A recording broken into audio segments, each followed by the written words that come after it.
Hello, amazing parents and caretakers, and welcome to the Pumped Up Parenting Podcast.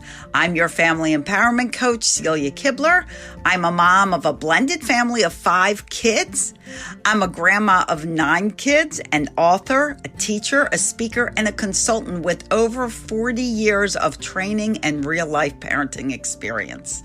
I'm here to offer you practical, doable tips, strategies, and techniques that will pump up your parenting skills and create peace, love, and laughter throughout your family. In addition, I'll be interviewing some great humans that are on a mission to make your life a better, happier, and healthier life. So let's not waste any time and get started with the next episode of the Pumped Up Parenting Podcast. Thanks for listening. Hi, Chris. Hey, Celia, how are you? I'm great. How are you? I'm great and super happy to be here. Oh, Chris is like one of my favorite humans. Howdy. Cheers. Ditto. So we're going to have a wonderful conversation with Chris. Well, we aren't. Chris is going to have a wonderful conversation with you. And he is known as the behavior booster. But before you start, let me tell everybody who you are. Chris L.A.K.E is a native New Yorker with over 2 decades of experience working with children with autism and developmental delays. He holds a master's degree in both general and special education, earned in 2012. In 2014, Chris founded his nonprofit Community for a Cause, initially established to advocate for children affected by lead poisoning. The organization has since expanded its focus to include sexual violence prevention, environmental prevention and protection, and community building, successfully aiding individuals across New York City's 5 boroughs and internationally. Chris is also the author of Yeah, you've been since 12:30, so take your time. Of How to Help Your Toddler Meet Their Milestones, 101 Behavior Hacks.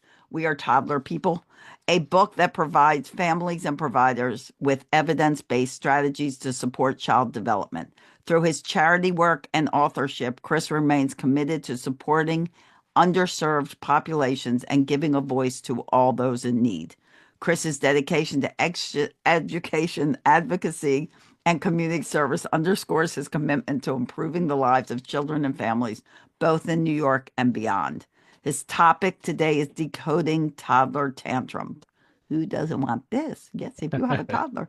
And as we have learned through the Day of Calm, these last 2 days, it's not just toddlers that have tantrums. Understanding the causes, the effects, and how to effectively decrease them. Early childhood behavior analyst, Chris L.A.K.E, we already said that. The end. That is because I'm just like repeating whatever. Chris. Hello, Celia. Thank welcome. you. Just wait till tomorrow, guys. Tomorrow at the end of the days. Delirium will really roll in. Listen, you're putting the work in, so we all appreciate you. I know you were up at 12:30 to talk to school in India, so I was. As I told a staff member just earlier, allow yourself room for grace. I think everyone can take. I like spring as a season of rebirth. Allow anyone who's hearing my voice to consider it a season to allow grace for not being perfect. None of us are. None of us have the bandwidth to deal with any given day, but our survival rate remains 100. So we try to do what we can. Absolutely. Absolutely. That being said, I'll get a little bit into why I'm talking about what I'm talking about, and then I'm going to talk about it, right? So, okay, Chris, you have slides or no? I do. Yeah, I'll share screen. Okay. All right, then I'm going to take me off screen, and you can take it away, my friend. Right. So, as Celia said, I've been a special educator for 19 years. I worked across all 5 boroughs of New York City with hundreds of kids and worked with thousands of different people, including their families, to aid their children in the early development stages while they have developmental delays. So mostly because of autism, but other developmental delays and behavioral situations as well. And during this time, I realized that I have a particular skill set that was not explicitly taught to me, and that is de-escalating tantrums and diffusing tense situations, whether I had to do it with my staff or more so with toddlers who are going through their day-to-day frustration. And once I realized this, I wanted to share it because my concern, as the case for many of us here, is to make parenting a bit more peaceful. Why? Because it can be. However, the key is that we share what knowledge and wisdom we have, and that none of us act like parenting needs to be in a silo, needs to act like it's a competition where I have to be the best parent on earth, and just recognize, there's room for grace to shed off either generational trauma or the household you grew up in or the lack of role models you might have had, etc. So because I have to de-escalate tantrums so much, I realized let me share this. Let me put it in a how-to format for people. I call it the L.A.K.E method, L-A.K.E, mostly because it's self-serving and my last name is Lake, but also because people like easy acronyms, right? We're gonna get into it. So first, I'm gonna share my screen. The thing to consider is what causes tantrums, right? Why do these things even happen? So let me share this right here. And tick, tick, tick, tick, tick. That's not the right one. Sorry, folks. There you are. Okay. Right. Decoding toddler tantrums. Understand the causes, the effects, and how to effectively decrease them. Now, I want to make sure you understand what we're going to discuss today is how to decrease tantrums, not stop tantrums or make tantrums a thing that's forever in the past. The goal is to recognize how human behavior works, and that comes down to pattern recognition. And whenever you're shifting behavior of someone else in particular, recognize that is always, always going to take some time. As you've heard from other speakers across the last day and a half, we cannot control other people. We cannot change other people. The only way to do so is with either violence, force, or some level of coercion. And those are all unethical. What we can do instead is recognize what's in my control. What can I do that will allow the person in front of me to have a different response? So, that being said, uh-oh, someone drawing on my screen? Where'd that come from? Sorry, folks, I don't know where that's from. Tick, tick, tick. Don't know where that came from. Anyway, I'll have to leave that for now because I'm not even sure how that came here. All right, so we've all been there. Tantrums come for a number of reasons. Sometimes you're leaving the park. Sometimes you're at the checkout line and the kid sees eye level chocolate. Sometimes there's overstimulation. They're hungry, they're overtired, or screen time loss is a big one. If you tell your child, okay, it's time to turn off Blippy, or it's time to turn off the YouTube, or it's time to go to bed, and they really want to keep watching their screen or TV, your cell phone, whatever it may be, and then we have this explosion of energy, right? And for a lot of parents, the question is, well, what do I do now? Like this is uncomfortable. How do I get rid of this? Clear all drawings. There we go. That's better. That was bothering me. So what I want you to understand is the nature of tantrums, right? Because it's not simply your child making a choice to explode and be messy and be difficult. What's actually happening is they are shifting. They are shifting their body from their brain energy is going from their prefrontal cortex, their neocortex, the part of our brain that makes us logical. I want you to keep that word in mind. Your neocortex, where you have internal dialogue, where you think, decision making process, that's what keeps us logical. That's what helps us say, I want X, so I must do X. And it shifts to the amygdala. Okay. And the amygdala is a control center of your emotions. And when the energy shifts from your cortex to your amygdala, your child is no longer fully logical. Okay. They are going to shift their energy and they have now entered the emotional center of their brain, which is going to trigger the hypothalamus. I'm not going to get too technical, but what this essentially means is that three certain things are going to spike. Their emotions are going to spike, their hormones are going to spike, their body temperature is going to spike. They are in essentially threat detection mode. Think hyper anxiety, okay? And that puts them in a fight or flight place. Mind you, not freeze, okay? It puts them in a fight or flight, strictly those two elements when they're in full tantrum mode, because per their perspective, there was something that I wanted, I can't get it, this isn't fair. I feel like I'm under attack. Now, again, it's not logical, but that's where their brain goes. And when you recognize this, it can help you change what's in your control, which is your behavior, right? If your toddler or a child that you're caring for is suddenly into this zone, there are certain telltale signs, all right? And I give people the L.A.K.E method so that they can, again, have an easy acronym. that works. Okay. Now the L I tell people is to look, but it's also to listen. Because as Celia mentioned, tantrums aren't just toddlers. Adults have tantrums too. And we've all seen videos of people who have been quote unquote triggered or having episodes. A lot of episodes seem to be happening at airplanes and airports where people have erratic behavior. When I say look, this is a primary thing because if it's your child, you want to look out to make sure that however their tantrum is being expressed, they're not a threat to themselves. They won't hurt themselves. They're not having a tantrum right next to the pool and have a chance of falling in. They're not throwing themselves on the floor at the grocery store and able to knock over a display unit which could fall on them.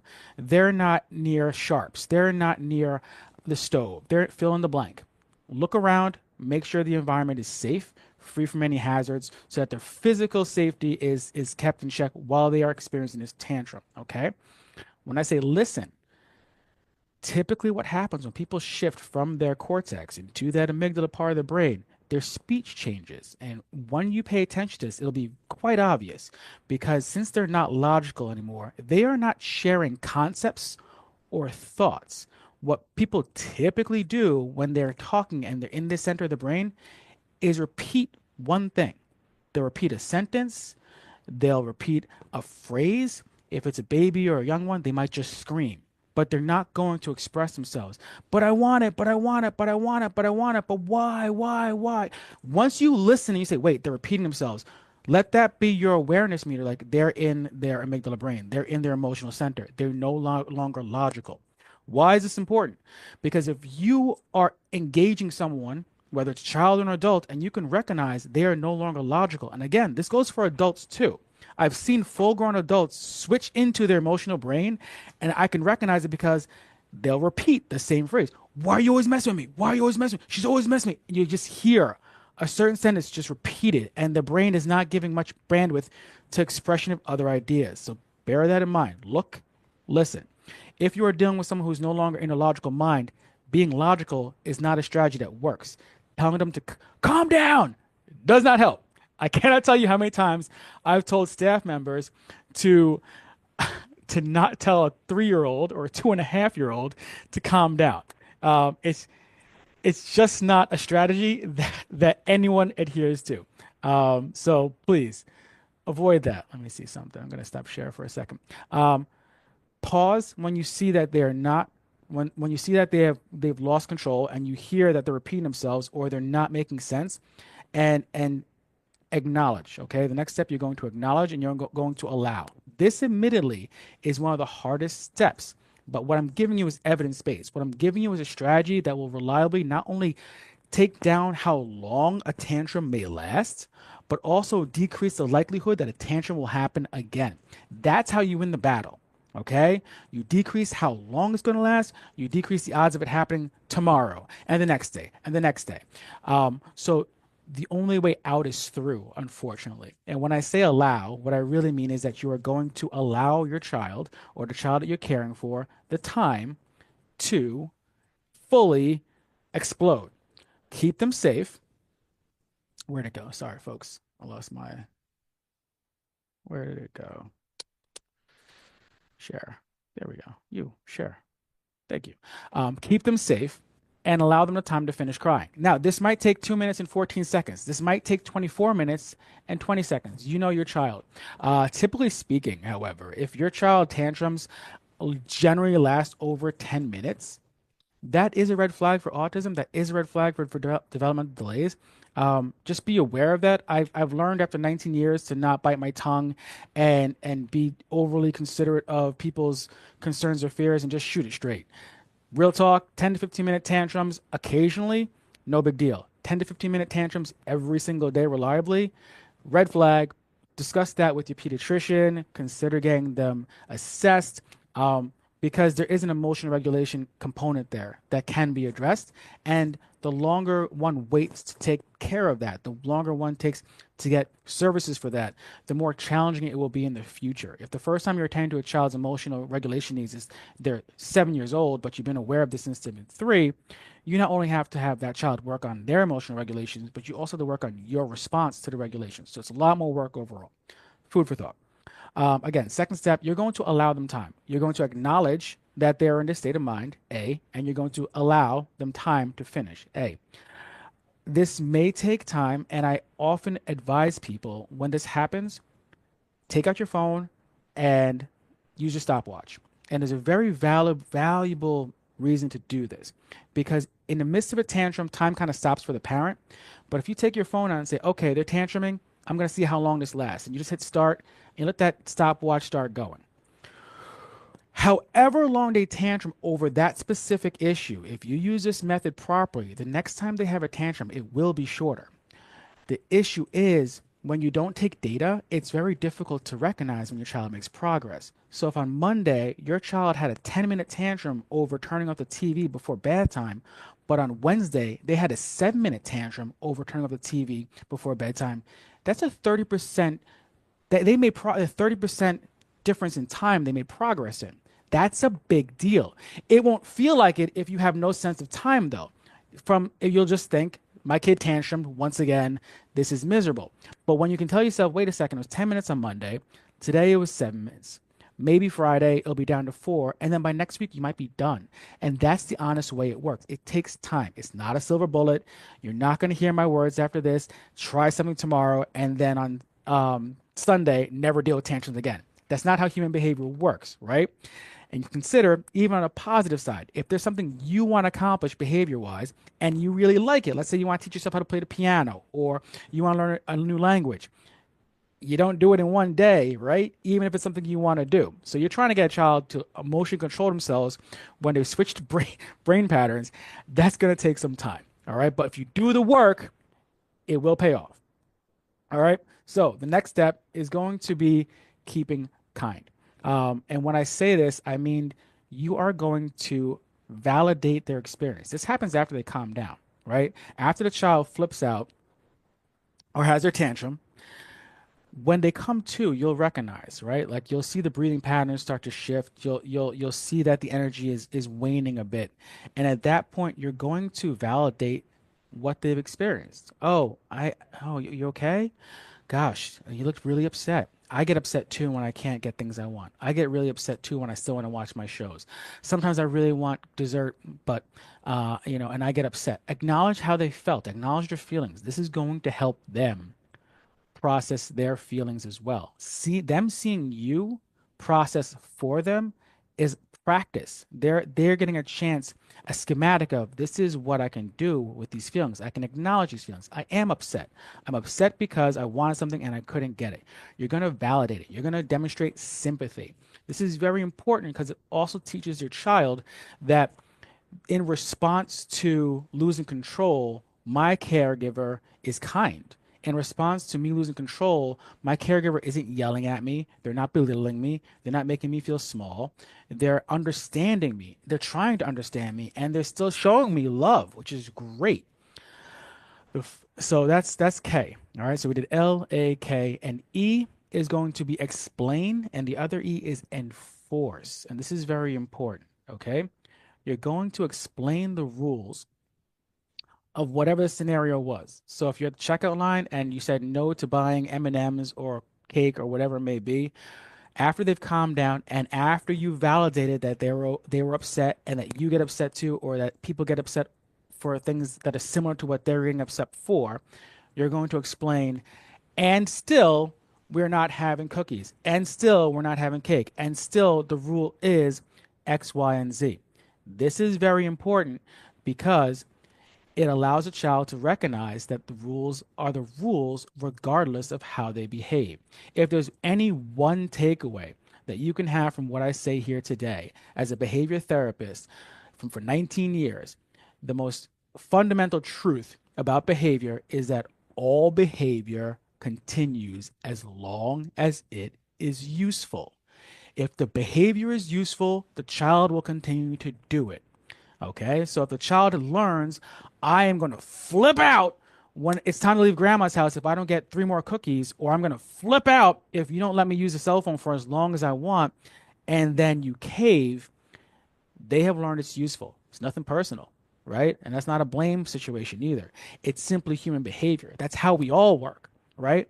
We all work a little bit different if the boss is out, Why? Because it's useful. We all, if you sense you're not going to get a ticket, you might drive a little faster. Why? Because that behavior is useful. If there's no consequence, you're going to continue to do a behavior that might not be on the level. If if you get reinforced for doing something, if you get rewarded for doing something, you're going to do that behavior. So remember that all behavior continues as long as it is useful. This isn't just kids, mind you. When I say this phrase, this is all behavior. So when you look at your partners, when you look at your coworkers, when you look at your friends, when you look at your relationship with your family, and you think about why do they keep doing this? Like why? Because it's useful. Why does this person never clean up? Because you clean up for them. So that behavior is useful. Me just leaving my laundry all over the floor is great because my wife will clean it up, so I don't have to do anything. And she just will maybe mutter under her breath, but it doesn't require anything of me. This is not a real example, mind you, but like, think about it for yourself in your own relationships with people, adults, coworkers. Once you start to analyze the patterns, it's all about pattern recognition. You recognize this is what this person is getting out of it, and this is how I am making it useful for that person. It's not about intention, okay? It's not about blame. Again, I told you this is the season for grace. So if anyone hears that and they feel like a little dig and they feel attacked, please understand I am not attacking you. I am not in the business of blame. I'm someone who profoundly believes blame is pointless because it doesn't necessarily change anything. My whole thing is like, how do we change the energy? How do we change the outcome?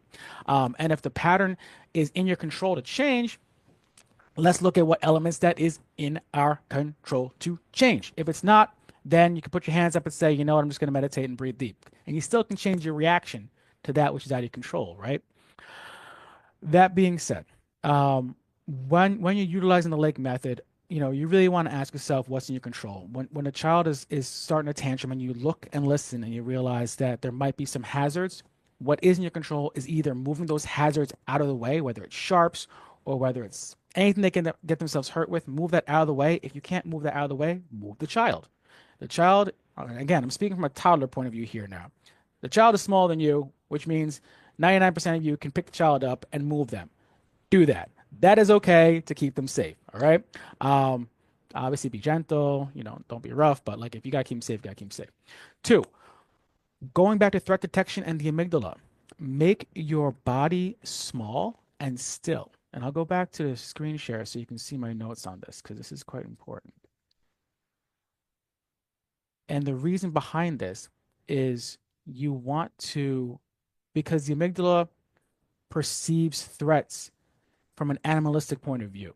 So if the child is having a tantrum and you're cowering over them and you're saying, calm down, you need to calm down, that body language, that demonstrative body language, projecting your voice, it's threatening. You don't intend for it to be threatening. That doesn't matter. The animal brain is hearing an increased volume. The animal brain is seeing a bigger sized projection in front of them that is towering over them. Those elements are physiologically threatening. Intention does not matter. It's impact. Okay? And intention and impact are not always the same. So you want to make your body small. You literally want to get down an eye level, really just kind of bring your shoulders in, pause, look at them, and say nothing. Mind your facial expression. Because if you do all this, but you're like this the whole time, that is threatening. The brain is perceiving anger expression. Anger is threatening. When people are angry, they can hurt me. I feel threatened. I'm going to continue to have this emotional response. I already told you about using a stopwatch. Again, this is giving you data so you can track your own progress in response because this will take a couple of rounds. But I'll be real with you. Some kids, you do this once and you're done with the tantrum on that specific issue. Should you do this properly? They'll have tantrums about other things, but if it's like, I don't want to put my coat on and you wait it out, you might find that after you've successfully done this, the coat wearing issue never comes up again. They might still have a tantrum over Blippy, but not this issue because they've learned that behavior is not useful for this. And that's what you want to teach them, that tantrum behavior is not useful. Um, Take deep breaths. Realize that you too are in an emotional state because, let's be honest, when your kid tantrums, it is very annoying. It is very annoying. And you are allowed to be annoyed. You don't have to pretend that you're, some saintly person who is unaffected by your child's probably bad timed tantrum because very rarely are the tantrums like just right in your schedule. We're like, I have plenty of time for this. This is a good day. This is a good time for you to tantrum, sweetheart. No, it's usually when you're on the rush, you're on the go, you're transitioning between what they want to do and what you need them to do or what you need to do. Um, so you're allowed to be annoyed. Again, what's in your control is how do you respond? How do you demonstrate that emotion of annoyance? And I advise you check in with yourself and take a deep breath. Take a very deep breath and just recognize, like, I need to keep myself as calm and peaceful as possible. And honestly, it's a wonderful practice. This International Day of Calm is all about increasing the peace. And when you learn how to authentically tap into how you feel and recognize that you were born with the tools to craft the energy in from moment to moment, it becomes like a superpower. The more you play with it, the more you're like, wait a second, I have the power of peace in me. I can shift my energy. And it's a practice, right? Like I look at it like mental fitness. You don't there's not a single Olympic athlete who won a gold medal who, if they stopped working out for 10 years, will still be in shape. Not one. Not one. Even though they're at the peak physical fitness for their perspective field, if they just stopped working out, 10 years later, they're all going to be out of shape. It's the same with mental fitness. If you practice peace, you'll have a strong sense of peace. If you practice anger and impulsivity and reactivity, you're going to have a strong sense of that. So, feed what you want to feed in your brain. You're going to get more of that. But take deep breaths. Take deep breaths. And this is for two reasons. One, and I tell people also when you're taking deep breaths, aim to make it audible. Exaggerate a little bit. Exaggerate your peaceful state for your child when they're in this tantrum state. So you can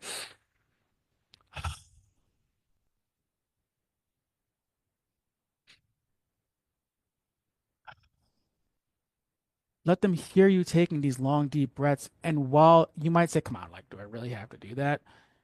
No, you're free to do whatever you want. However, when you do this, what happens is you are modeling peaceful behavior. When they are out of sync, they are seeing someone in response to this out of sync person being peaceful. Additionally, you are tricking their brain.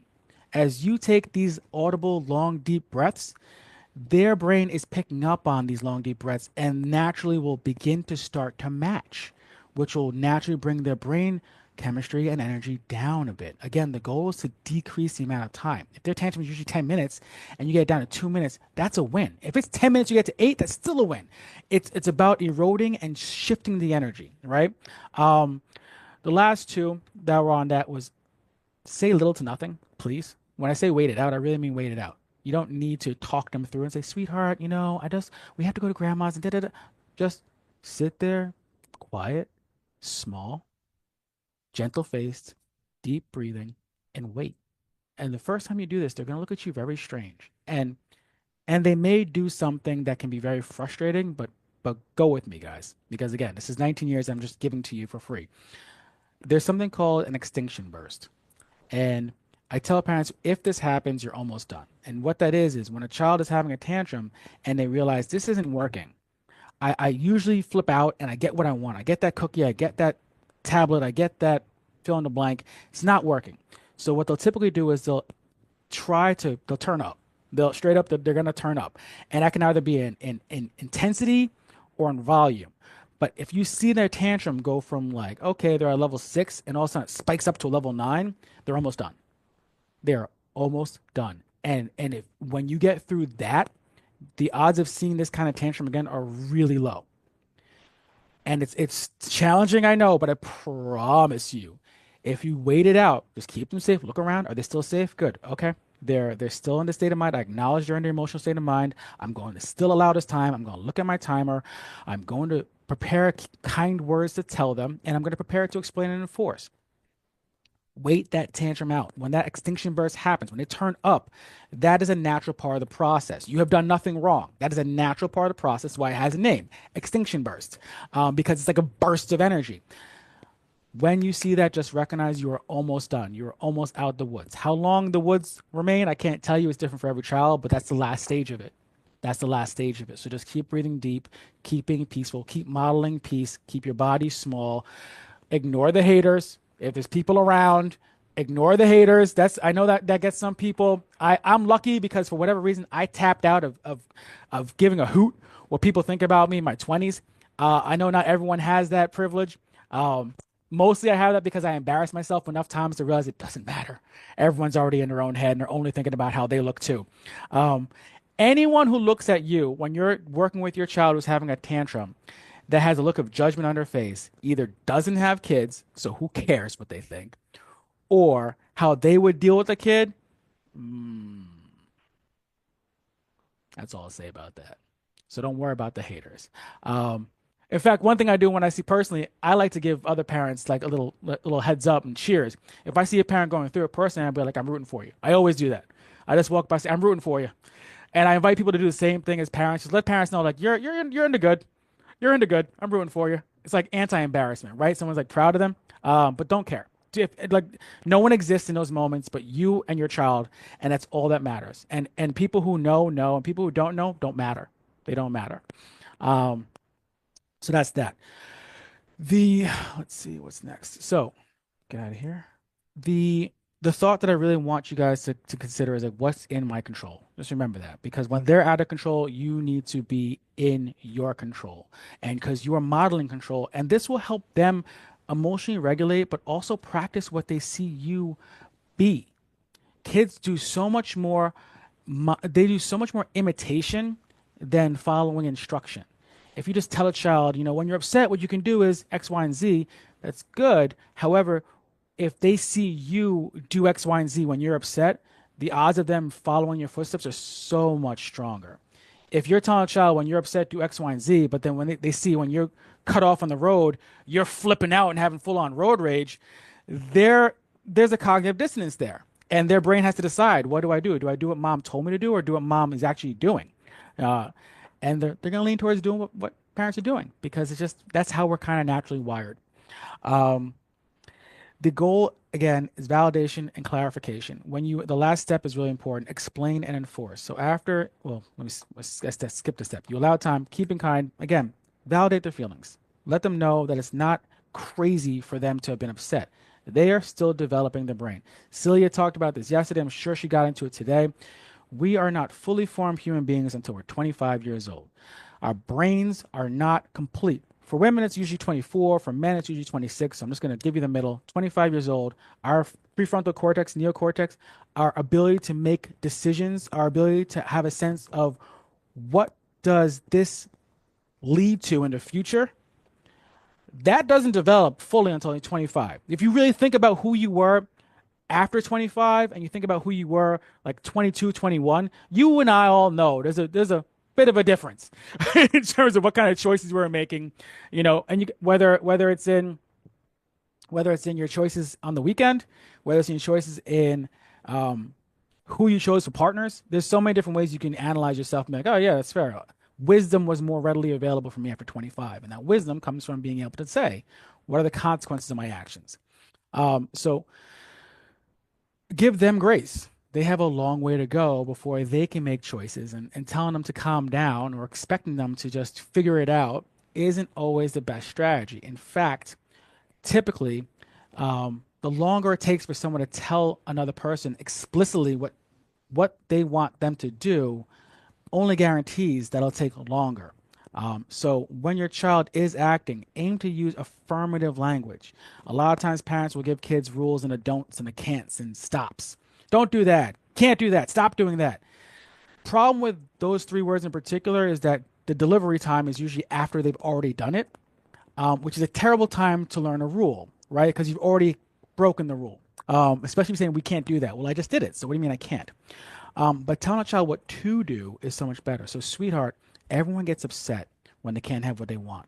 I get upset, dad gets upset, or mom gets upset. However, what you can do is say first how you feel, and two, you can ask for it this way. In our household, we're big on please and thank you. If my daughter, she's 4.5 years old, she asks for something in a way that's a little too short, we'll simply ask, how do you ask? How do you ask? That's it. We're not degrading. We're not mean about it. We just want her to say please. Oh, I'm sorry, I didn't hear. How do you ask again? Oh, can I have this, please, Daddy? Of course. Thank you so much for using your manners. And then when they do such without you prompting them, be sure and praise them too. Kids really, not just kids, most people really prefer to be praised when they're doing what they should be doing. And a lot of times we miss that opportunity because for us, like, well, that's what you're supposed to be doing anyway. Yeah, and I get it. That's true. However, we still like to get praised for doing what we're supposed to be doing.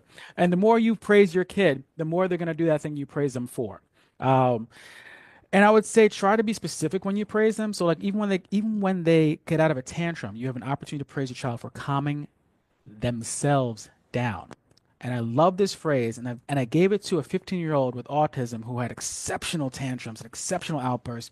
And I saw his face paused, his energy shifted because I unintentionally gave him a concept he was never aware. We'll call him John. And I told him, John, you can control yourself. And he never heard that. Everyone assumed he has autism, and so they expected him to be reactionary and emotional. I said, John, you can control yourself. You can control yourself.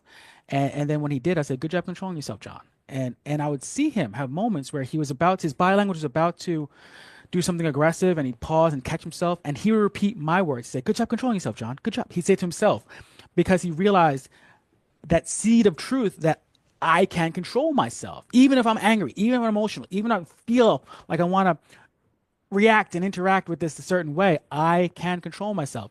And I praised him for that as often as I could. And it made such a difference in this boy's life. And the earlier you start, the earlier a child learns that they have that power. And it's such a gift to give a child the sense of emotional maturity at 3, emotional control, self-control. Not to the extent that they need to be a robot. You don't need a subservient slave, but you do want your child to be coachable, teachable, respectful, and understanding that there are expectations in given environments and ways of behaving that are acceptable and ways of behaving that simply are unacceptable. And it's okay to tell your child, this is an unacceptable way to behave. I understand you're upset. No, we're not getting cookies. Later tonight, if you read a book, if you behave well, then maybe you can choose something for dessert. You can always give a secondary option is what I offer people. However, that secondary option should, I don't like the word should a lot, so I don't have an alternative, but I'll put it this way. That alternative option is best suited to be outside of that environment. Okay? Because that way the behavior isn't still useful. So it's like, oh, instead of getting chocolate, why don't I get you some Skittles? Then the tantrum earned them Skittles. Every time the tantrum gets the child what they want, that tantrum next time is stronger. You understand that, right? Because all behavior continues as long as it's useful. So if they found I flipped out for 15 minutes and mom finally caved and gave me the tablet back, guess what? Tomorrow their brain is set to 15 minutes again. And if that doesn't work, then okay, I guess 18 Well, minutes. Right, right. That's why it's the only way out is through. And and it goes on until someone somewhere breaks the cycle. Mind you, folks, this was true for all of us. All of us had tantrums. All of us were explosive. All of us were challenging until someone in our path, whether it's our parents or a caregiver or peer group, made us realize that behavior is not useful here. We don't do that here. You're not going to get anything out of that. If anything, you might get something you don't like here. And then we're like, right. oh, I can't do that anymore. Chris, you Um, have a question. I see. Yes. Let's see. Can you see it or you want me Yeah, to a read it question to from you? Sarah. Loving this presentation. Can you speak to how these principles apply to teens? Yes. Da-da-da-da-da. Okay, with teens, to get into this, I know I'm short in time, but I don't know who you have someone at 2 o'clock coming on. I Yeah, want we to do. honor. So All you right. can give the Reader's Digest Reader's abbreviate. Digest. Does anybody know what a Reader's Digest is I anymore? remember Reader's Digest. So for teens, you really want a lot of validation. They're going through a huge hormonal and emotional shift, and they feel like people don't see them, right? And they feel like I'm not a child, but I'm not an adult, and they're in this weird in-between phase that feels kind of invalid. So the more you can validate them, just in general for what they're doing, without laying it on too thick, because teens are excellent at picking up on, pardon my French, but bullshit. They don't want you to bullshit them. Once they realize, oh yeah, no, you're inauthentic, your word has less weight. So praise them for being good. Praise them for any. Oh, good job finishing your homework. Oh, thanks for helping out with the chores. Praise them for that stuff. Make them feel really good about the stuff that you kind of take for granted, that we all take for granted. Small things, big things, but then also when they flip out, still validate them. Let them know, like, listen, I get upset too. When try not to use the when I was your age business though, because kids tend to just roll their eyes when they hear that. It's just what I've noticed. So just put it in the frame of you. I get upset still today about X, Y, and Z, and remind them, especially teenagers, they have a choice. You have a choice in how to respond. You don't always have a choice on how you feel, but you always have a choice on how you respond. And that's the mark of maturity. That's going to make the difference in your life, good or bad. Are you going to make a good choice or a bad choice when someone insults you? Because that can be the difference between you being able to stay in school or not. That could be the difference if you're 18 of you coming home or going to jail. You have to understand that you have these choices. And even if your friends want you to choose a certain way, stop and think and consider what the best choice will be, not just for you, but 10 days out, 10 months out, 10 years out. Help them kind of stretch their brain to the future as opposed, because a lot of times they're just thin slicing for right now. Um, that would be I will my, often tell a teenager, just consider, is this helping me or hurting me? Very simply.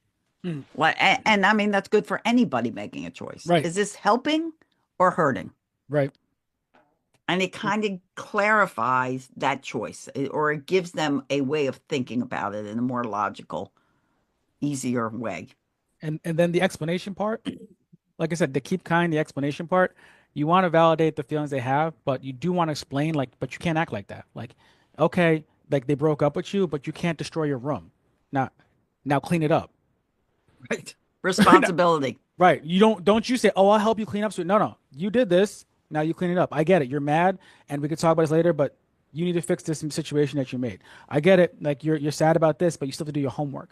Like there's still expectations and rules. Let them know like being emotional or being hurt or sad doesn't the world doesn't really care. You still have to do what you have to do, but find a way that's not degrading and not belittling to say it.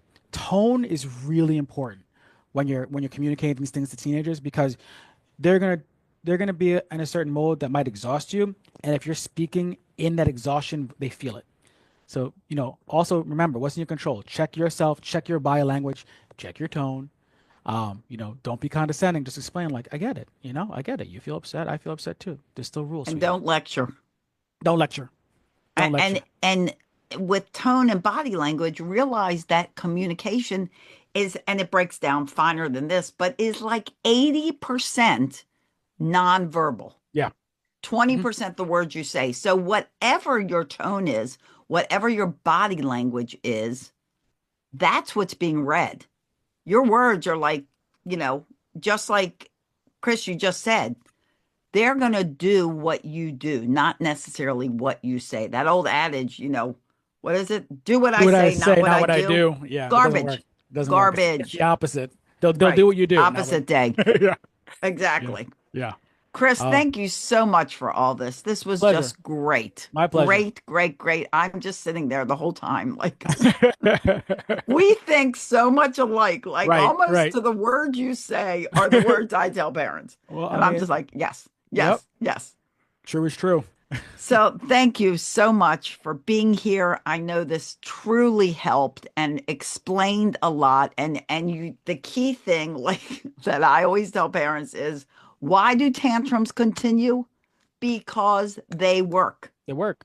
They work. It's very simple. They Right, continue because they work, because eventually that child knows you're giving in. right. I mean, and the easiest litmus test is when someone says, "Oh, he doesn't act like this for this person Right. because it doesn't work for them." Rags. Bingo. That's it. That's the only reason. Bingo. That's the only reason.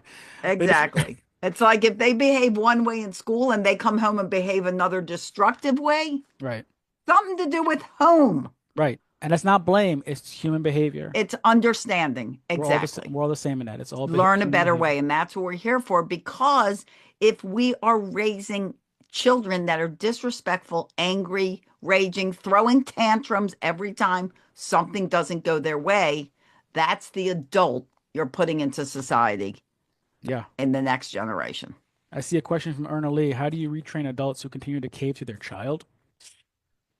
That will be a talk for next time. Come see my TED Yes, talk. because we have to go, Yeah. Ernie. Who Uh, continue to cave to their how do you retrain? That's therapy. it's Therapy, my therapy. friend. It's therapy. They Just have part of the problem is, and I'll say this real quick, and sorry, Cherie, I know you're ready to go on, but part of the problem is Many parents think they always want to make their kids happy. Yeah. And we all do. I have 5 children. I'd love that. And 9 grandchildren. I'd love them to be thrilled to death every single day. Right. But the reality is, if you are always focused on making your child happy, you are doing them a huge disservice and you are raising a very unhappy adult. Right. You want to Right. know why? And this is very simplified, but people abuse drugs and alcohol and harm themselves and all of these things. And this is very simple. Let me preface this with really simple. They don't know how to handle disappointment. Mm. Exercise your child's disappointment muscle. I love kids. that. Thank I you. love You that. want me to, I'll throw you out the other one. I work with kids all the time. I have a kids fitness company. 2 most important muscles to exercise, disappointment and waiting. Ooh, exercise. Oh, love that. And I'm you're taking welcome to notes. use that, Chris. I give will. you I'm tapping permission. that down. All of the muscles we need to exercise, those are primary. Wow. You are that's not fantastic. raising a child. They're already a child. Your job is to raise a self-confident, productive, compassionate, kind, name all the adjectives, grown up. That's Yeah. what you're doing. And they can't be happy all the time because welcome to life when things don't go your way. Right? Right. Yeah. So Right. thank you, Chris. I Thank you, love it for Celia. you. Pleasure. Thank you, everyone who made time today. Enjoy using the L.A.K.E method. You can find me at Behavior Booster or behaviorbooster.com. It's been a pleasure. And that's on his social media too. Behavior Booster. So thank you, honey. Have fun in New York. I'll see you next time I'm out. All right. Take care. Okay. Bye.